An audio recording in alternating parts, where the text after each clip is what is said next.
Deixa eu falar uma pequena experiência que ilustra muito bem o que todos os meus colegas já falaram, começando com o pastor Acílio ontem à noite, com o Dr. Darius, meu amigo que veio comigo da Andrews, e o Dr. Amin Rodor. Eu encontrei Ivan Ivanovich em Baku, no Azerbaijão. Sua mão calejada, parecia que você estava apertando no aço. E ali nós começamos uma amizade por muitos anos. Mas o pastor Ivan Ivanovich era como um de vocês. Ele não era assalariado, ele era o pastor, o diretor do grupo responsável durante os anos do comunismo. E uma senhora, que mais tarde a gente fez amizade, fazia azeitonas. Comprei muita azeitona dela. Ela colhia azeitonas nas praças públicas e usava aquela azeitona para se sobreviver. O regime comunista separou o esposo dela, mandou para os campos de concentração, e ela ficou com vários filhinhos para cuidar, sozinha com crianças pequenas.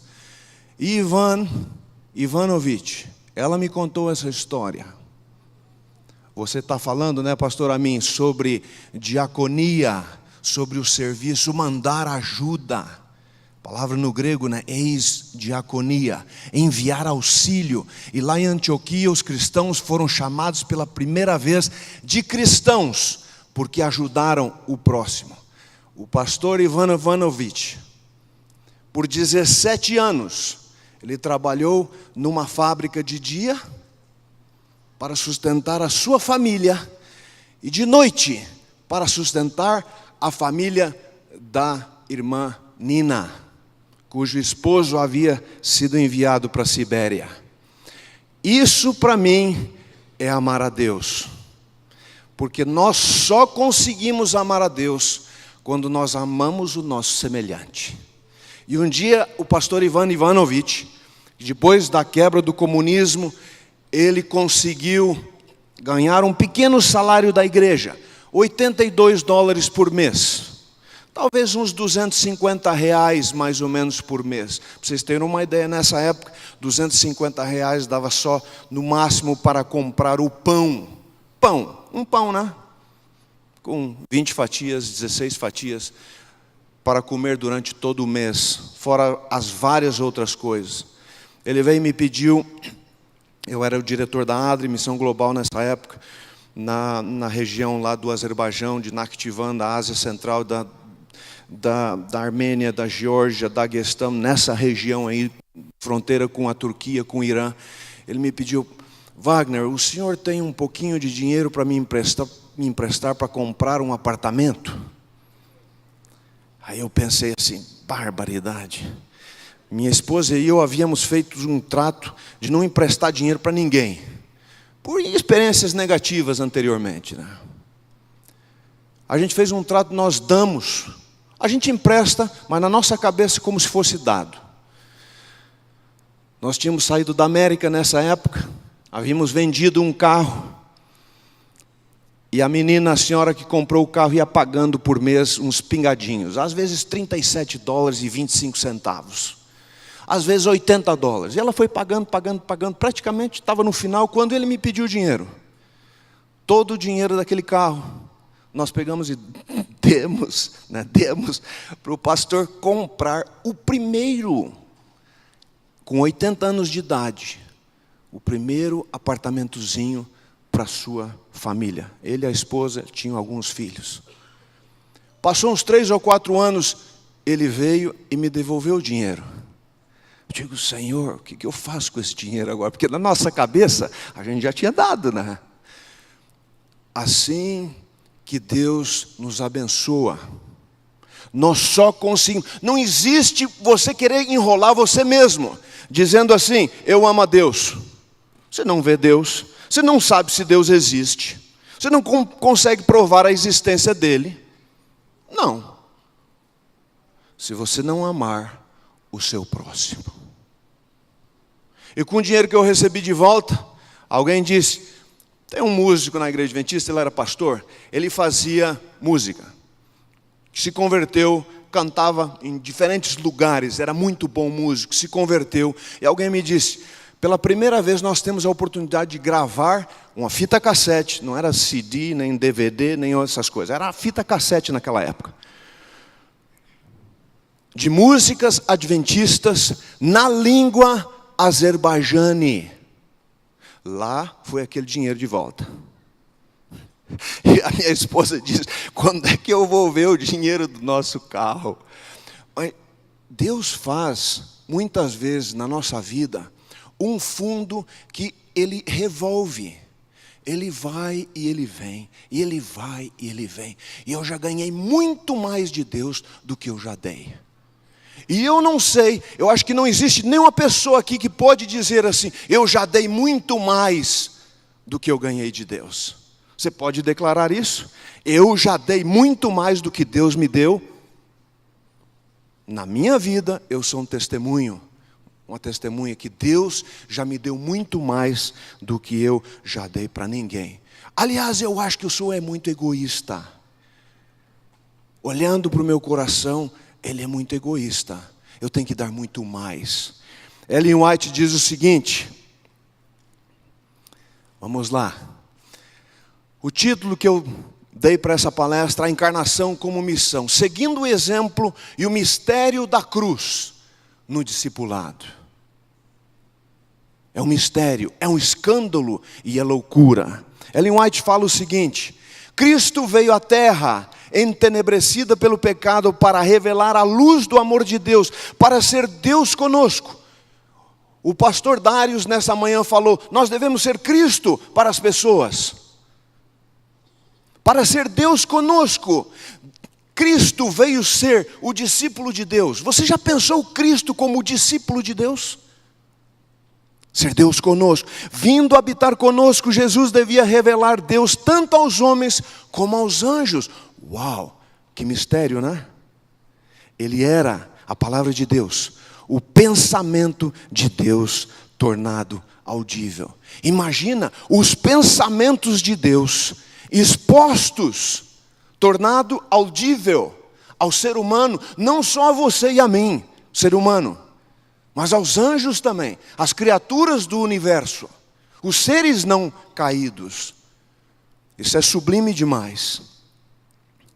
Continuando, nós gostaríamos de falar alguns exemplos. Por exemplo, o exemplo de Abraão no Velho Testamento é um exemplo muito interessante de encarnação. Quando começa, Deus chama Abraão para deixar o seu passado em Gênesis 12. Deixe o passado, Abraão. E Deus chama muitos de nós para deixar o nosso passado e fazer uma outra direção. Tomar um outro sentido na vida, uma outra decisão. Muitos de vocês já tomaram essa decisão e por isso estão aqui e seguem a Cristo. Mas quando nós temos no próximo exemplo, Deus dizendo para Abraão, deixa o seu futuro, Abraão. Aí as coisas mudam de figura. Aí é onde nós vemos Deus em Cristo reconciliando o mundo. Deus se autoimolando quando Deus oferece Jesus. Abraão, capítulo 22. Deixa o seu futuro, Abraão. Por quê? Você não pode mais ter um nome, Abraão. Ao imolar o seu filho, você perdeu tudo. O seu nome, a sua identidade, o seu futuro. Eu vejo o pastor Acílio aqui, com o seu filho, né, pastor? A sua nora, a netinha. Imagina se Deus lhe pedisse para sacrificar o seu filho. O senhor não tem mais progenitura. O senhor não tem mais uma identidade. Acabou o único filho. Deus pede para nós também, irmãos, deixarmos o nosso futuro ao oferecer, caminhar com Ele como discípulos, seguindo a cruz de Jesus. Não só seguindo, carregando a cruz de Jesus. Ao carregar os nossos fardos, que Ele torna muito mais leve. Continuamos, dizendo o seguinte: portanto, se há alguma exortação em Cristo, Filipenses fala, esse é o esvaziamento de Jesus. A kenosis, texto famoso dentro da teologia. Mas a teologia não é só para os teólogos, irmãos. Teologia, vocês sabem o que é teologia? Teologia é o conhecimento de Deus. E na Bíblia, sabedoria na Bíblia, real e verdadeira sabedoria, vocês sabem o que é? É colocar o conhecimento de Deus em prática. É obedecer. É fazer o que Ele quer que a gente faça. É amar o pobre, dar um copo d'água, visitar os doentes, servir, diaconia, mandar um auxílio para alguém que precisa, pagar a mensalidade de um estudante que não consegue fazer. Isso é o serviço. Então, nesse contexto, esse esvaziamento de Jesus é um exemplo para nós. É descer, se colocar, se tornar um Deus conosco, um com o outro, ser Jesus, ser os braços e as mãos de Jesus para as pessoas. Portanto, se há alguma exortação em Cristo, se há alguma consolação de amor, se há alguma comunhão do Espírito, se há alguns estranháveis afetos e compaixões, completai o meu gozo para que tenhais o mesmo modo de pensar. Uau! Mesmo modo de pensar, o mesmo amor, o mesmo ânimo, pensando a mesma coisa. E Filipenses continua dizendo: nada façais por contenda ou por vanglória, mas com humildade cada um considere os outros superiores a si mesmo. Uau! Isso aqui é revolucionário, irmãos. Só no cristianismo o outro é o foco da minha atenção.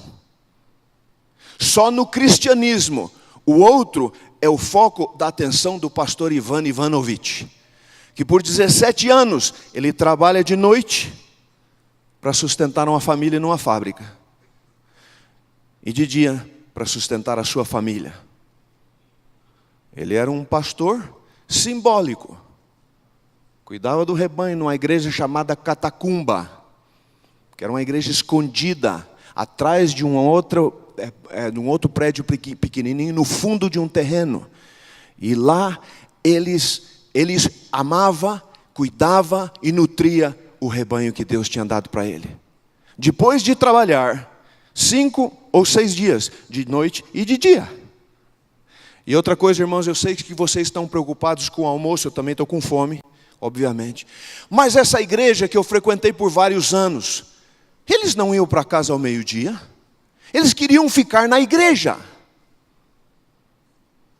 Não interessava até que hora o sermão fosse, eles queriam ficar na igreja. Eu vou parar no horário. Esse grupo não. O dia inteiro no sábado na igreja, porque durante a semana a vida era muito dura. A igreja era o lugar onde Deus estava também. O qual, subsistindo em forma de Deus, não considerou o ser igual a Deus coisa a que devia apegar-se, mas esvaziou-se a si mesmo, tomando a forma de servo, tornando-se semelhante aos homens, e achado na forma de homem, humilhou-se a si mesmo, tornando-se obediente até a morte, e morte de cruz. Se sabedoria é colocar o conhecimento de Deus em prática, Jesus foi um Deus, um profeta, um sacerdote prático, porque ele colocou a vontade de Deus, o conhecimento de Deus na obediência, e obediência até a morte, e a morte de cruz. A encarnação é o melhor exemplo e modelo para a missão da igreja de Deus, da igreja hoje, da igreja e do discipulado dos membros. Quando a gente olha para o que Cristo fez, a gente tem um vislumbre e um modelo muito prático, misterioso, porque é quase impossível carregar a cruz de Cristo. Aliás, Ele carregou para a sua igreja. É o melhor exemplo, é o melhor modelo. O termo encarnação na Bíblia se refere a Deus se tornando carne, se tornando homem, não de forma a estar longe ou distante, mas o mais próximo, o mais pertinho dos seus filhos. Você vê vários exemplos no Velho Testamento. E eu gostaria de fazer uma pergunta para vocês, e daria 1 minuto para vocês falarem um com os outros. Quais são alguns exemplos do Velho Testamento da encarnação? Ou seja, pensem, do desejo de Deus de estar bem próximo de seus filhos, bem junto, bem pertinho dos seus filhos, e de estar sempre com seus filhos. Quais são os exemplos que você pensa no Velho Testamento? Só no Velho Testamento. Deus com os seus filhos. Falem. Falem para o colega do seu lado. Qual é o exemplo de Jesus, de Deus, querendo estar bem próximo dos seus filhos no Velho Testamento?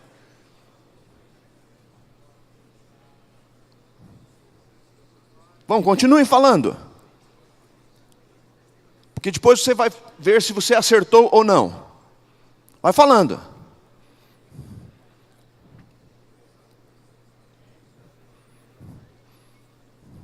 E o Velho Testamento é grande, né? Quantos livros tem lá?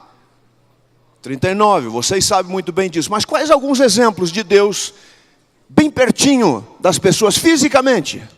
Deus vem, Deus desce.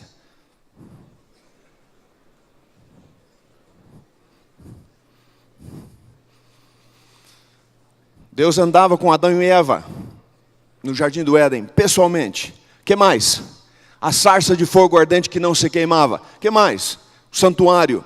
Façam-me um santuário, eu quero estar com vocês. Que mais? A glória, o Shekinah no templo, na arca dos 10 mandamentos. A própria presença de Deus ali. Algo misterioso. Que mais? A escada de Jacó. Anjos subindo e descendo do céu. Jesus ali com Jacó. Que mais? Coluna de nuvem, protegendo Israel. Esses dias eu li isso, estou tentando fazer o ano bíblico. Ano passado foi interessante, né? Chegou no final do ano, eu não tinha conseguido acabar. Aí nos últimos 3 ou 4 ou 5 dias, eu lendo vários capítulos. Eu, Senhor, me ajuda, me seja misericordioso. Eu quero ler a tua palavra. Gente, leiam a palavra de Deus. Não é fácil. Talvez seja a maior tentação para nós pastores, anciãos de igreja. Ler. Beber da água da vida, da palavra. Eu lia sobre isso aí. Que descrição fantástica. À noite era uma coluna de proteção e de aquecimento. De dia era uma coluna de sombra, que guiava. Onde a coluna ia, Deus ia, o povo seguia. A presença de Deus com o seu povo. Que mais, gente, que vocês falaram? Jesus mesmo com os 2 anjos vem visitar Abraão e conversar com Abraão pessoalmente. Revelando, ó, eu vou fazer isso, Abraão. Não, por favor, não destrua a cidade. E aquele diálogo de Abraão, por favor, por 45, por 40, por 30, por 10, não vou destruir a cidade. Deus dialogando. E Abraão barganhando com Deus, por favor, Deus, se eu encontro misericórdia nos teus olhos, deixa eu falar mais uma vez. O que mais, gente? A comunicação com os profetas. Jesus na fornalha de fogo ardente com os jovens hebreus. Você já pensou nisso? Qual foi o rei? O que Nabucodonosor falou? Como um filho do Altíssimo, dos deuses. Jesus lá dentro. Deus conosco. A encarnação. Deus se fazendo presente. Você já imaginou isso? Quer mais? Vamos ler o que tem em Filipenses 5-8. E a pergunta é: o que Jesus teve de desistir ou de renunciar quando Ele encarnou como homem? Vai pensando enquanto eu leio. Os atributos de sua divindade, né? Nós já lemos essa passagem que Deus desceu, Ele se tornou um servo obediente, Ele esvaziou-se, Ele não pensou ser igual a Deus, Ele teve uma atitude, e ali Paulo fala para a gente ter a mesma atitude de Jesus, que foi até morte e morte de cruz. Então o que Ele teve que desistir, colocar de lado? Eu entro nesse assunto com uma maneira muito reverente, irmãos, porque é algo misterioso. Deixou de lado talvez a onipresença, a onisciência, a onipotência, não sei. Será que Jesus continuará sendo onipresente pelo resto da sua existência eterna? As marcas na mão. Talvez o amor seja mais forte e maior do que a própria onipresença como um atributo.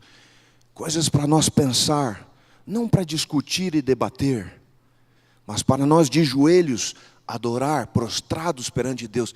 O que é isso, Senhor, que Tu fizestes por mim?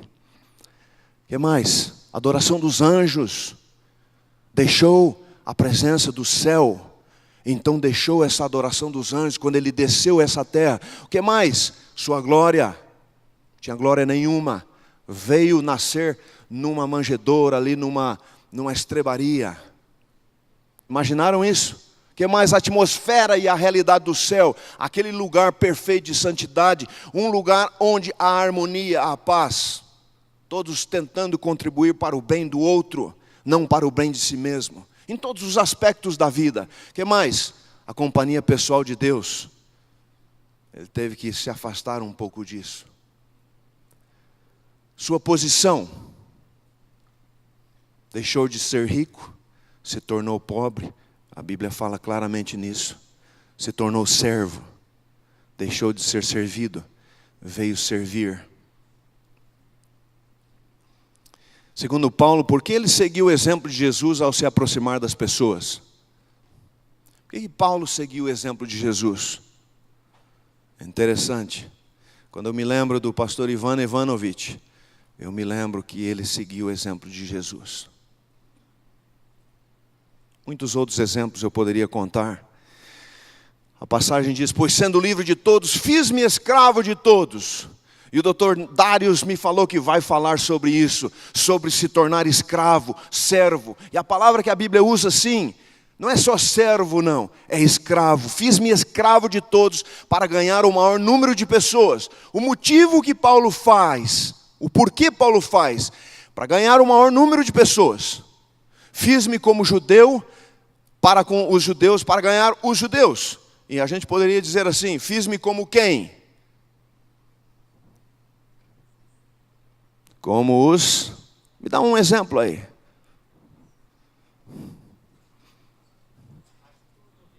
Fiz-me como os sem lei, como os samaritanos, como os pobres, como os ricos. Como quem sabe, vamos falar o seguinte. Fiz-me como quem? Como os haitianos, que estão imigrando para o Brasil. Fiz-me como quem mais? Dá um grupo de pessoas que você detesta.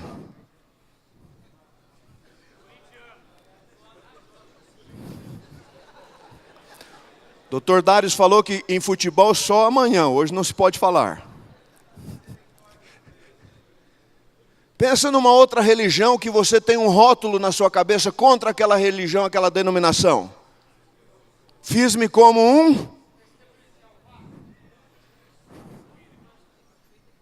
Fiz-me como uma... para ganhar tal pessoa. Às vezes a gente lê isso aqui e se torna muito distante de nós, né? Eu me lembro, muitas vezes ficava trancado dentro de uma sala com 180 pessoas. Uma sala que normalmente caberiam umas 25 ou 30, confortavelmente. 180 para lotar um avião. 28 horas, o tempo recorde que eu passei dentro dessa sala, fechada, todos fumando. E eu ali, Senhor, que o cigarro passe para cima e não me afete. Fumei demais, gente. Dentro desse processo de embarcar de Baku, no Azerbaijão, para Nakhchivan. Nakhchivan é um lugar chamado Noé, Van, o lugar de Noé. Gente, eu odiava aquele povo. Ó céus, tenha misericórdia de mim. Um dia, como que um raio. Você me ama, Wagner? Ama esses fumantes. E meus olhos se abriram. Eu acho, né? Ou abriram só um pouquinho. Eu comecei a olhar as pessoas, todos fumando. Temperatura, às vezes, bem abaixo de 0. Dentro dessa sala. As janelas quebradas. Período dilapidado da União Soviética, quando quebrou a União Soviética. Eu com 2, às vezes 3 calças, 2 botas, uma de couro, pequena, e uma grande que cabia a outra dentro. Casaco daqueles mesmo de escalar montanhas, dentro dessa sala. E um dia eu pensei o seguinte: que bom que todo mundo está fumando, né? A sala está um pouquinho mais quente, talvez uns 2 ou 3 graus a mais. Aquilo me deu um ânimo que vocês não fazem uma ideia, gente.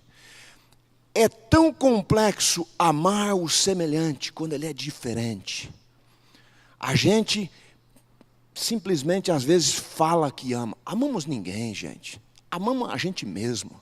Aí o Senhor, né, Jesus, trabalhando no meu coração, eu comecei a conversar com as pessoas. Era uma época que eu já estava aprendendo bastante o russo. Conversava, comecei a fazer amizades.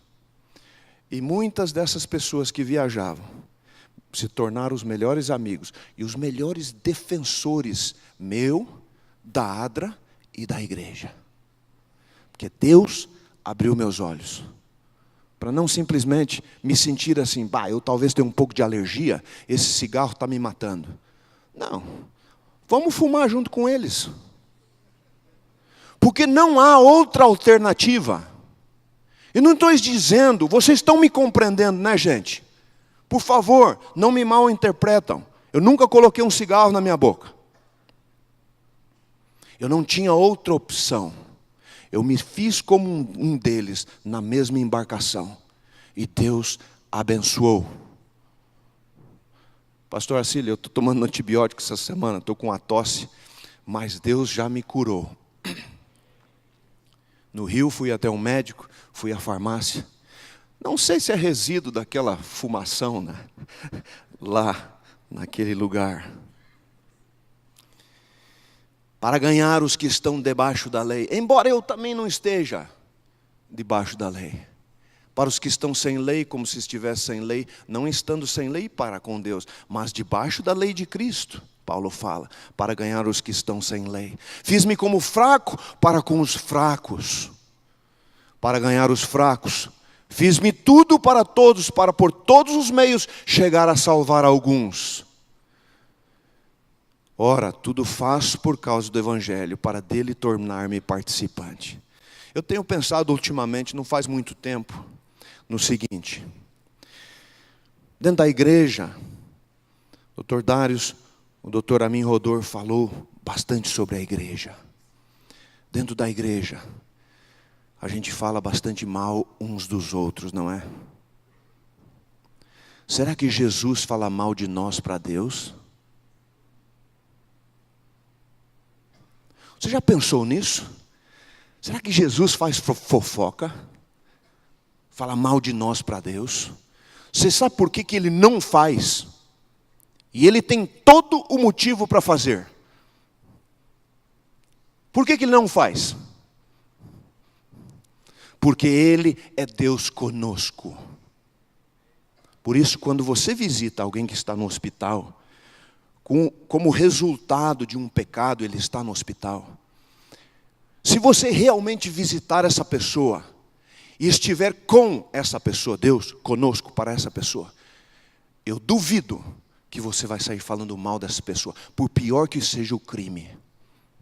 Se você for na prisão e realmente estiver conosco, com aquele prisioneiro, você escutar o prisioneiro, você falar com o prisioneiro, mas mais escutar, você ler histórias para ele, eu duvido que você vai sair de lá falando mal. Se você for visitar uma moça que engravidou de um rapaz safado, membro de igreja, ela está entrando na igreja, o cara se aproveitou, e todo mundo abandonou essa moça. Se você for visitá-la, ela está grávida, quase para ganhar nenê. Os pais não querem mais essa menina. E se você realmente escutá-la, e for Deus conosco para essa moça, você jamais vai falar mal dessa moça. Sabe por quê? Porque Jesus não fala mal de nós para Deus. E quando a gente olha para Jesus, a gente começa a ser transformado. Porque Ele já está nos transformando muito antes de nós pensar. Uma vez o meu irmão, ele está aqui, pastor Marte, falou um negócio interessante para mim. Ele disse assim: Wagner, cara, Quando a gente está dormindo, Deus está dando. Eu nunca me esqueci daquela frase, Marte. A gente está dormindo, Deus está dando para a gente. Deus não fala mal. Jesus não fala mal. Jesus não faz fofoca. Por quê? Porque Jesus é o discípulo de Deus. E nós temos que ser discípulos de Jesus. Aliás, nós somos discípulos de Jesus. Não somos? Lógico que nós somos. Com diferentes dons, diferentes possibilidades, mas nós somos. Pois conheceis a graça de nosso Senhor Jesus Cristo. Ó, graça bendita, essa graça, que sendo rico por amor de vós se fez pobre, para que pela sua pobreza fosseis enriquecidos. O que então a encarnação ou a identificação completa, essa total identificação, essa proximidade de Jesus, né, significou para ele? Ou seja, de que maneira Jesus, que veio como um missionário discípulo do céu a esta terra, se identifica com as pessoas pelas quais ele veio servir e salvar? Resposta: de que maneira então Jesus, que se identificou tanto conosco, o que isso significou para Jesus? Algumas respostas de vocês? O que significou Jesus se tornar homem, um conosco? Se tornar próximo, vir ficar bem pertinho de eu e você. Estão pensando? Vamos a algumas possíveis respostas. Tem muitas outras. Deixou talvez de ser onipresente. Não sei. Não vou entrar nesse mistério. Eu estou colocando, deixou. Quem sabe Jesus deixou de ser onipresente. Se limitou a um corpo físico. É um outro mistério. Jamais poderemos saber tudo. A ciência da salvação, a encarnação de Cristo, vai ser a ciência de estudo pela eternidade, para todos nós. Que mais? Teve que passar por privações, teve fome, teve dor, teve sofrimentos. Que mais? Deixou de ter os confortos do céu. Que mais? Passou a ser desprezado, quando era adorado e reverenciado. Gente, ser desprezado, criticado, condenado por uma coisa ruim que nós fizemos é uma coisa. Estar na prisão por um crime merecido é uma coisa. Agora, ser abandonado, rejeitado, acusado e crucificado por não ter feito nada de errado é diferente. É um mistério. É a loucura da cruz e o escândalo da cruz, como Romanos nos fala. Jesus, que mais? Veio ao mundo escuro, de trevas. Escuro, escuridão. Pensem um pouco o que significa escuridão. Todos vocês e eu tivemos muito medo na infância do escuro. O que é escuridão? Jesus veio cá para baixo. E ele fala para os fariseus, para os seguidores dele: vocês são de baixo, eu sou de cima. Vocês vão morrer aqui nos vossos pecados, porque vocês não querem ir para cima, onde está eu e o Pai. Que mais? Imaginem Jesus com a música do céu e agora nessa terra com a música bem dissonante. Ontem o pastor Acílio e a esposa, a professora Tânia, tentaram, cantar um dueto. Coisa mais linda ali no final. E por que eu usei a palavra tentaram? Porque no céu, onde Jesus estava, tudo era perfeição. Para nós, eles foram perfeitos.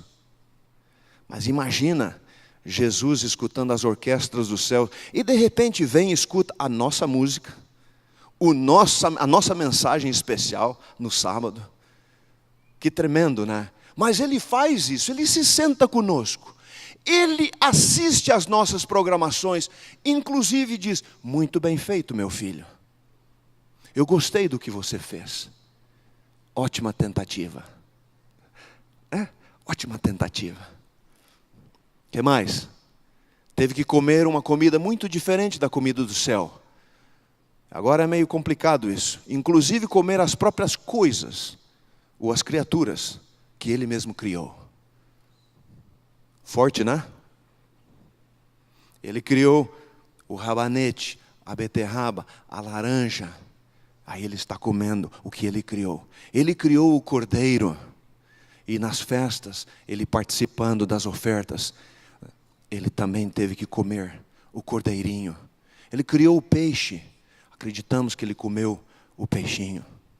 Alguns tentam interpretar isso dizendo, mas se comeu, comeu muito pouquinho, né?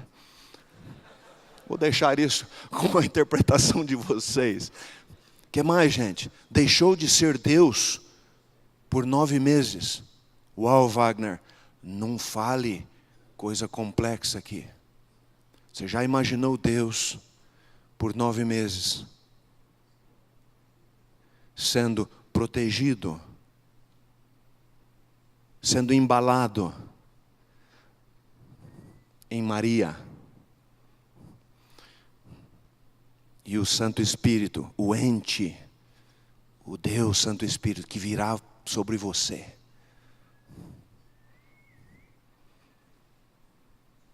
Maria, faça-se a tua vontade em minha vida. Rei do universo, glorioso em esplendor, se torna servo deste mundo, escravo, sofredor. Pensemos juntos, queridos, no que significa esse escândalo, essa loucura de seguir como discípulo a cruz. A encarnação também resultou em morte, e morte de cruz. Tal foi a total identificação de Jesus com seus filhos caídos. Veio para salvar o que estava perdido, e isso requeria sua morte, para que tivéssemos a vida e vida eterna, não só uma vida passageira como nós temos agora.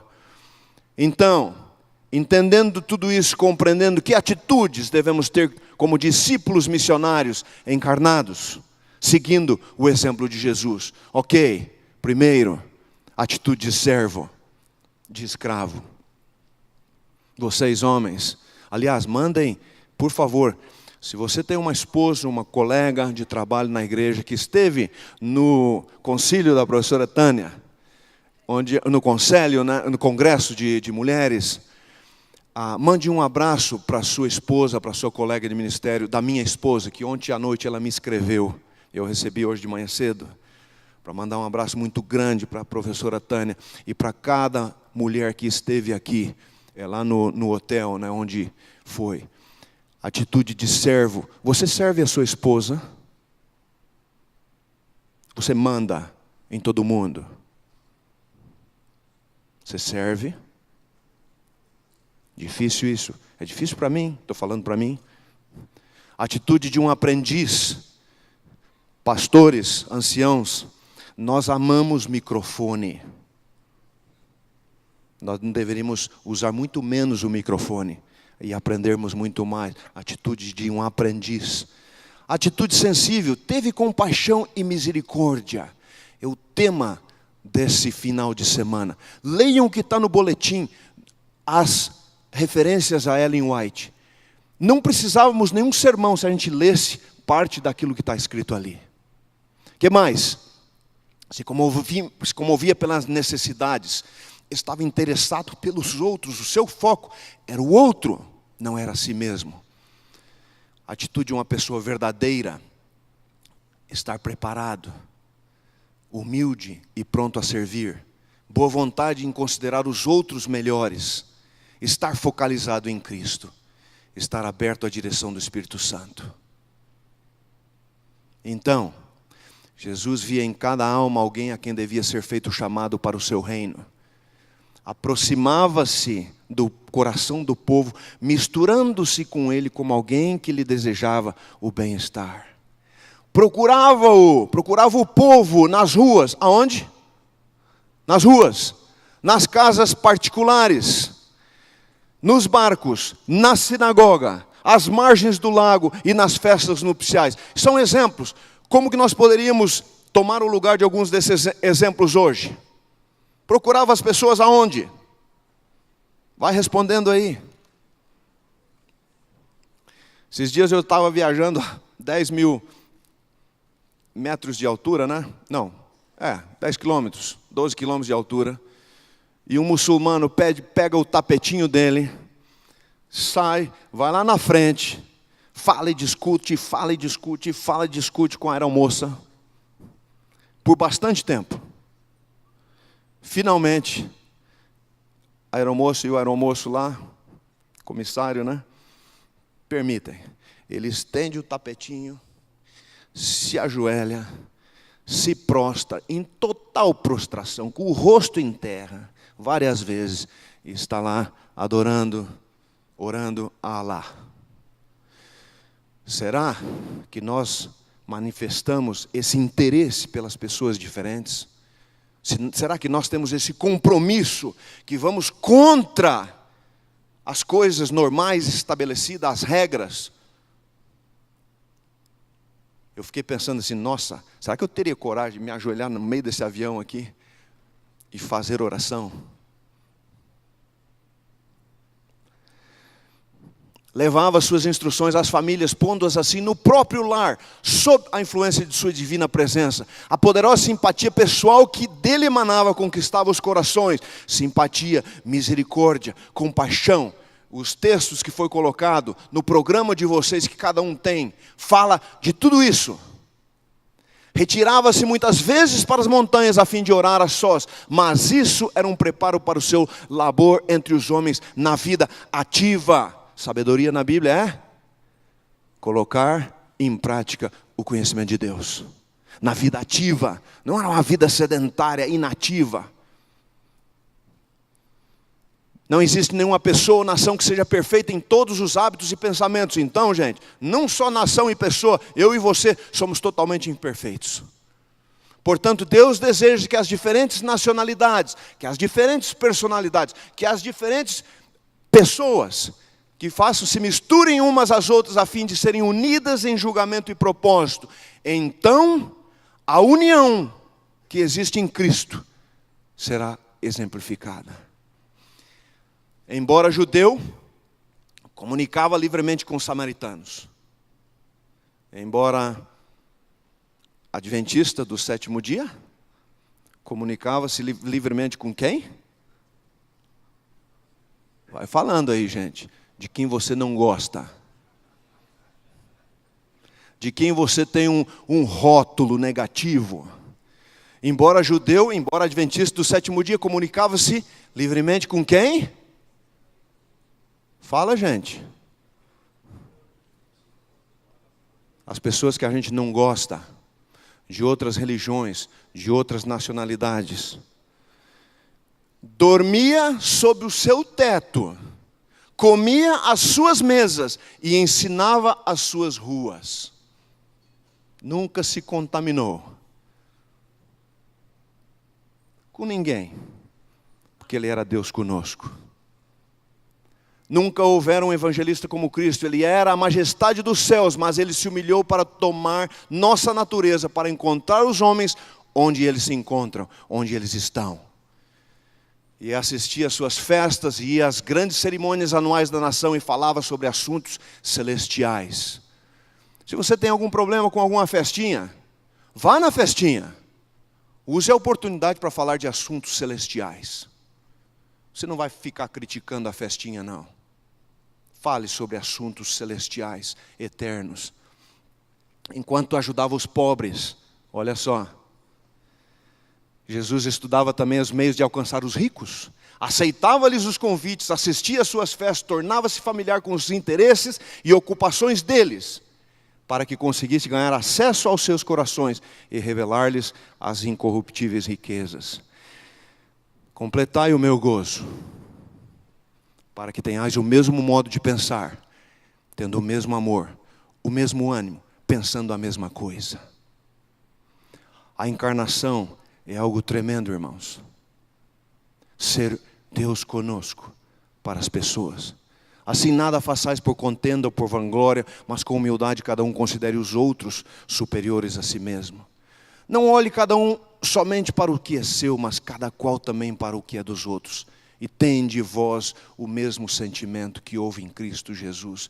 Nós lemos essa passagem, estou trazendo de volta para fixar.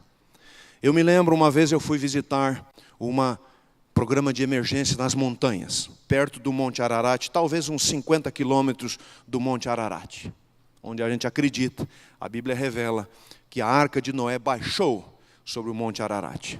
A gente não sabe exatamente qual das montanhas, porque talvez exista até uma cordilheira mais ou menos de 200 quilômetros de montanhas muito altas naquela região, entre o Irã, a Turquia, o Azerbaijão, a Geórgia e a Armênia. Antigamente, antes de 1910, 15, o Monte Ararat ficava dentro do território da Armênia. Depois, no grande genocídio da Armênia, feito pelos turcos, os turcos contra a Armênia, a Turquia tomou parte desse território. E hoje o Monte Ararat, com o nome de Agri, está dentro do território da Turquia. Fui nessa distribuição de emergência de bastante alimento para um povo refugiado, que estava isolado nas montanhas a mais ou menos 3.500 metros de altura. Levamos carros, caminhões com correntes nos caminhões, porque era muito inverno, muita neve, muito frio. Quando eu falo frio, gente, era muito frio. Às vezes menos 30, menos 35 graus Celsius. Alguns dias nós passamos dentro da nossa casa. A Gisele conta essa história e ela ama, porque ela diz o seguinte: estava menos 5 ou 6 graus negativos dentro de casa. Tá? Aí ela pegou um saco de dormir muito bom, desses de alpinistas, de escaladores de montanha. Diz: Wagner, eu não aguento mais, eu vou usar o saco de dormir com as cobertas pesadas por cima. Eu falei para ela: eu acho que eu não vou usar, porque lá onde é que a gente cresceu, às vezes ficava quase isso, não quase isso dentro de casa, fora de casa. Passou um tempo, gente, eu não aguentei. Eu digo: Gisele, posso entrar junto com você dentro do saco de dormir? Ela: ok, agora você desistiu, Frio, gente, frio. A guerra deixou muita gente sem terra, sem casa. Nós chegamos nesse lugar, 3.500 metros de altura, é muito frio. Encontrei muitas famílias. Uma família me chamou a atenção. Uma senhora tinha 5 meninas. E perguntei o nome dela. Tentei comunicar no pouco russo que eu falava nessa época, que foi a minha meu primeiro termo como missionário na República Autônoma de Nakhchivan, o lugar de Noé. Aí, através de um colega que falava um pouquinho de inglês, ele me ajudou. E a gente fez o seguinte: eu queria saber se essa senhora sabia quem que era o doador dos programas de emergência, onde ela recebia o alimento. E parecia uma senhora muito articulada, que compreendia bastante. E ela me explicou: não, o alimento vem dos Estados Unidos, vem lá dos Estados Unidos, é doado pelo povo americano, e a ADRA faz a distribuição, a logística toda, traz pelos navios, depois pelos trens, depois pelos caminhões, e coloca nos armazéns, e organiza-se aqui e é distribuído. Aí eu perguntei para ela mais algumas coisas, e ela falou assim: eu sei quem que doa. São os americanos. Eles vão nos hospitais, eles doam o seu sangue, o sangue é coletado, é distribuído aonde é necessário, é vendido, obviamente, pelas clínicas que compram, que coletam, é vendido em lugares que é necessário, e com o dinheiro desse sangue que é doado, o alimento é comprado e é trazido até nós. E ela depois olhou para mim e disse assim: por causa do sangue dos americanos, nós temos vida. Você poderia ficar pensando: de onde ela tirou tal explicação? Obviamente ela possivelmente tem associado a palavra doador com sangue. Que no Brasil, um doador pode ser doar uma oferta, doar uma escola, doar uma igreja, como pode ser aquele que vai e doa sangue? E ela associou diretamente, dizendo: os americanos, vocês, porque ela não sabia, ela achava que eu era americano, vocês dão o seu sangue, ele é vendido, e com dinheiro vocês compram o alimento, e por causa do sangue de vocês, nós temos vida. Ela me contou que ela tinha o seu esposo que morreu na guerra, os 2 filhos meninos morreram de malnutrição, e ela estava com 5 filhinhas para criar, o pai e a mãe dela. E a única coisa que ela recebia era o alimento que a ADRA distribuía. O sangue de vocês nos dá a vida. O sangue de Cristo, irmãos, nos dá a vida. A cruz de Cristo nos dá a vida para continuar. Temos tanta alegria, tanta esperança por causa dele. E ao segui-lo, nós temos vida eterna. Que Deus abençoe a todos vocês. Que Deus realmente faça você um discípulo missionário, encarnado, que ande pelas ruas, pelas cidades, pelas festas, nos barcos, na praia, nas praças, aonde estão os filhos de Deus, pelos quais Ele morreu. E que Deus faça de você um discípulo missionário, porque Jesus foi o discípulo de Deus. Amém.